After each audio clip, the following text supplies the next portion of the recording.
Israel shall kill it in the evening.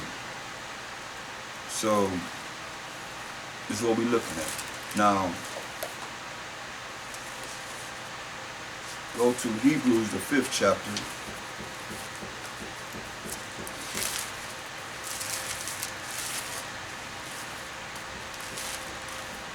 And we're gonna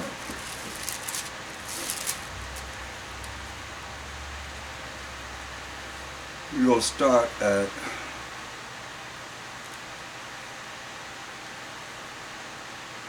verse 8. Though he were a son, talk about Mashiach Shai, we learned yet learned he obedience by the things which he suffered. See? And obedience means he was out sin, he was without sin.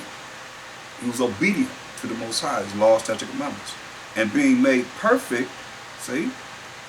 Being made perfect, he became the author of eternal salvation unto all them that obey him. See, that obey the Most High's laws, statutes, and commandments.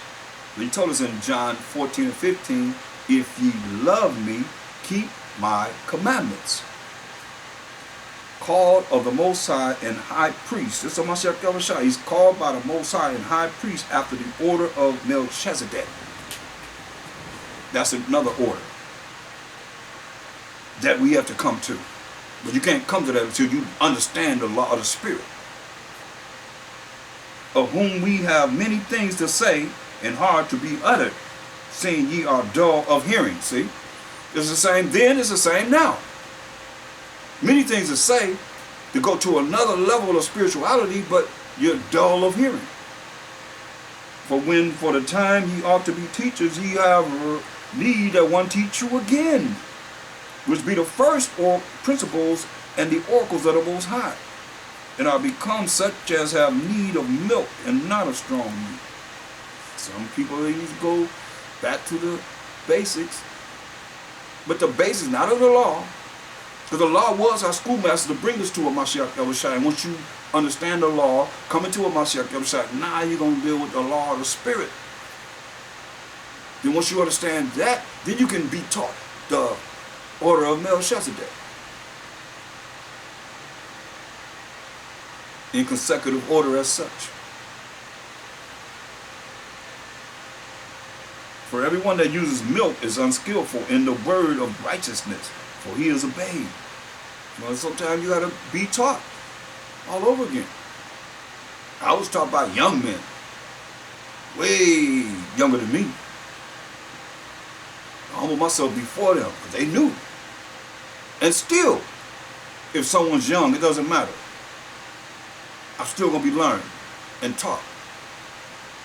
And hold myself before them to understand. Because we know in part and prophesy in part. Ain't no pride here. And with a whole lot, they can vouch for what I'm saying. That was there. You know? So, and that's what it's all about. You can't be dull of hearing, though. You gotta be taught. Because some things we are ignorant to.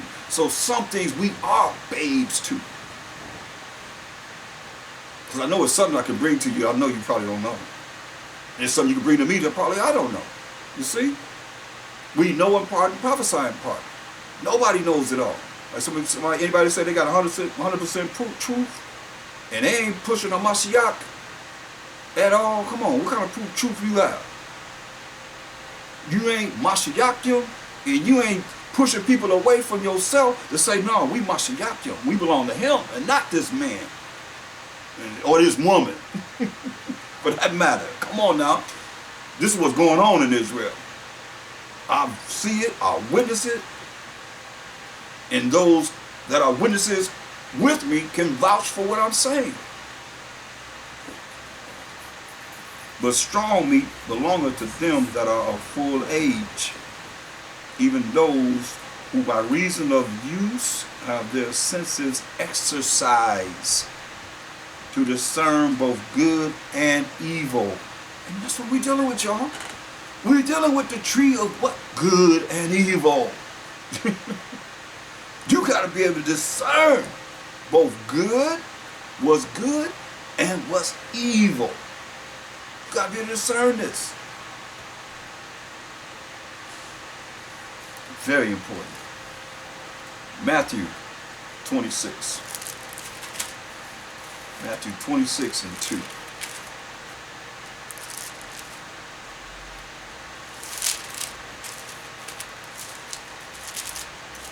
Can I be heard all right on the conference call?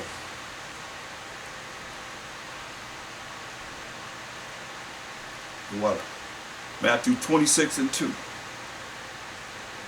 You know that after 2 days is the feast of the Passover. This is Mashiach Yahushua words to his disciples. And the Son of Man is betrayed to be crucified. Told him after 2 days is the feast of the Passover. And the Son of Man, or Mashiach Yahushua, is betrayed. Who betrayed him? Judas Iscariot, to be crucified, to be put to death. Verse 17. Now the first day of the feast of unleavened bread, the disciples came to Mashiach Yahushua, saying to them, Where wilt thou that we prepare for thee to eat the Passover? This is what he done. He kept the Passover. Not no Easter. And don't try and say Easter represents the Passover. No. Remember, the heathen were already doing this, the things that they were doing all the way back. Now the Passover say, learn not to wear the heathen. It's something they already was doing. Easter is not the Passover. Now, did these so-called dignitaries, that you politicians and so forth, were they waiting till the Passover is over before they gonna do anything, or do they celebrate Easter? Ain't nothing new under the sun. Come on. They celebrate Easter. That's when you look at how I don't accept. I know I see they're not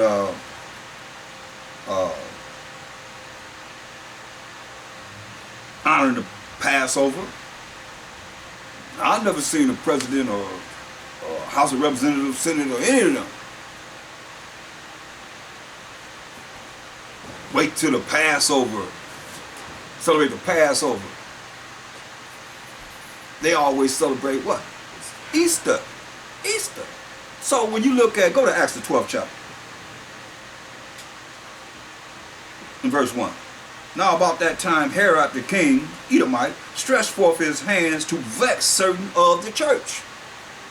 To vex us. Who the church? Go to Acts,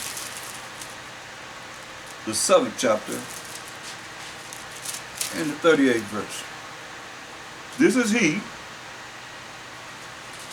that was in the church in the wilderness with the angel which spake to him in the Mount Sinai, and with our fathers who received the lively oracles to give unto us. So the church are the children of Israel. We the church. We the temple of the Most High. We the church that was in the wilderness. The 12 tribes of Israel. And this is a Mashiach Yahushua, who was what? An angel, as I keep telling y'all. A spirit that spoke to Moses, not directly to the Most High, but from the Most High to the angel, to the spirit, to us, as it is today. It's always been that way, nothing new. Going back to Acts 12 and 1. Now about that time, Herod the king stretched forth his hands to vex certain of the church. Who the church? The children of Israel. 12 tribes of Israel. And he killed James, the brother of John, with the sword. Killed him. And because he saw it pleased the Jews, a wicked people, wicked nation, he's seen it please the Israelites. That's what he's talking about. He proceeded further to take Peter also, the head apostle. It says, then were the days of unleavened bread, which is in parentheses. That was added. Then were the days of unleavened bread, because a lot of times you find that the Passover, or the Feast of Unleavened Bread, and Easter generally falls after the next first day of the week after our Passover. Just check it out. Because they go by the middle of the month, which is generally the full moon, and that next first day generally is the Easter. Their Easter. The 14th day was the day before the full moon is our Passover. So theirs generally happens after that full moon, that next first day, which generally it didn't fall as such, but if some of the Israelites honored it in the same way I'm saying last month, you see. But we had an extra month, and I'm not for certain, I don't have the total understanding of why, so I'm not going to speak on it. I have somewhat of an understanding, but I'm not going to speak on it because I don't have a total understanding, as I said. So it's falling, sometimes, like I said, it falls in Esau's 3rd month or 4th month,